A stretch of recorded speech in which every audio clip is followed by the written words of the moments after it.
Team effort tonight versus game 2 of the preseason? I don't think we started off well defensively. We allowed them to get very comfortable. De'Aaron Fox was very, very comfortable in the first quarter and hit a couple shots. They hit a couple long balls on us, but I think we stepped it up after that. After the first quarter, I think we gave up over 30 in the first quarter, and after that we started to play solid defense and got us back into the game in the second quarter. We started to buckle down, and in the third and fourth we did the same. So it was an improvement after the first. Was there a moment where you kind of felt like, okay, this is it, I got to take over this game a little bit? No, I mean, I just want to try to, if I'm on the floor, I just want to try to make plays. And I was able to do that tonight in the second. Brandon, heard you make some comments walking off the court about him. What did you think of his effort tonight in the second half? I thought he was great. I think he was great all game, not just in the second half. His pace, his ability to play the point and play the wing. He's just a very special talent, and we're definitely happy to have him on our side. What kind of relationship have you two developed? I know it's a short time, but Brandon. It's growing more and more every day, and I know what I see in him, and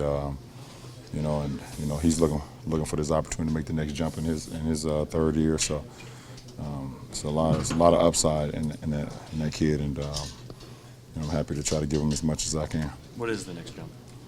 I mean, we don't know that. We don't know that, but he's a great kid. He works hard, extremely hard, and he has a lot of talent, and he believes in his ability. So, we'll see what the next jump is. But I mean, none of us are prophets. We don't know. What can it do for his overall kind of ability as a player and where he could go with it? The fact that he comes into a league the way it's positionless right now, and he's allowed or asked to play point guard.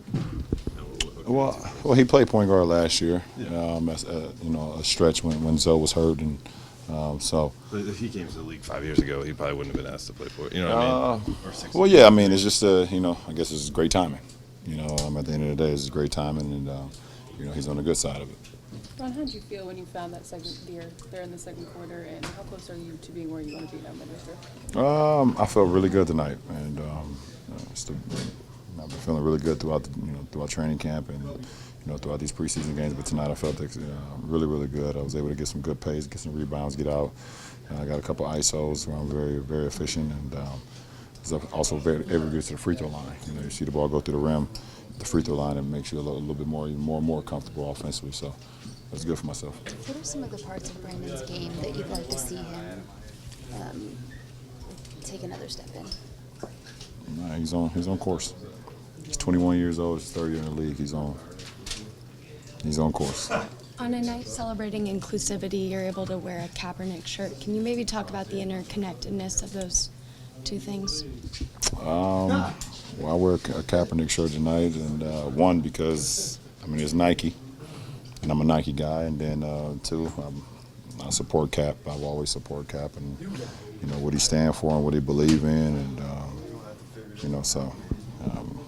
Obviously, you guys seen it with the global spot Nike was able to put out not too long ago, where he was the face of it, and I was happy to be a part of it. So I'm a supporter of him. LeBron, what do you think about the Kings' young players trying to make a name for themselves, and Harry Giles and Marvin Bagley? I think Harry, he's extremely happy for himself to be able just to get back on the floor. He had a couple knee injuries and all the way through, from high school, and I actually looked down on the floor tonight and see him.